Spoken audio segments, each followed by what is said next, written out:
ஒரு நாள் வந்து மினிமம் வந்து ஒரு ஷூட்டிங் எக்ஸ்பென்சஸ்ங்கிறது அது எங்கேயோ போய் நிற்கிது. மினிமம் ஒரு மினிமம் சின்ன படத்துக்கு கூட கிட்டத்தட்ட 60 பேர் 70 பேர் இருக்காங்க. அப்படிங்கும்போது இதெல்லாம் தயாரிப்பாளருக்கு போகிறது. ஏதாவது ஒரு தயாரிப்பாளர் அங்கேருந்து வேறு மாநிலங்கள்ல இருந்தோ யாரோ பெரிய தொழிலதிபர்களோ வர்றாங்க.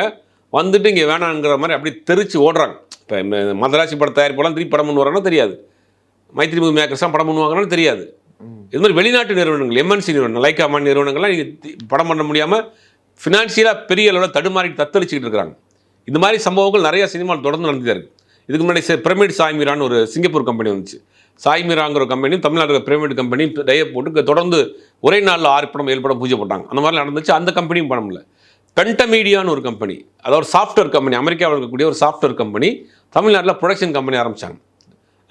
பென்டமீடியான்னு ஒரு கம்பெனி ஆரம்பித்தாங்க. அதுக்கு வந்து கதை கேட்கக்கூடிய இடத்துல யார் போட்டிருந்தாங்க, எழுத்தாளர் சுஜாதா போட்டிருந்தாங்க. அவங்களாம் அவ்வளோ பெரிய டீம்லாம் போட்டு பெரிய பட்ஜெட்டில் ஆரம்பித்தாங்க. அதில் தான் லிட்டில் ஜான், இந்த விசில்ன்ற படம்லாம் பண்ணாங்க. அந்த கம்பெனியுமே அவங்களால இங்கே தாக்கு பிடிக்க முடியாமல் போச்சு. ஐங்கரன், நிறைய கம்பெனி சொல்லிட்டு போகலாம்.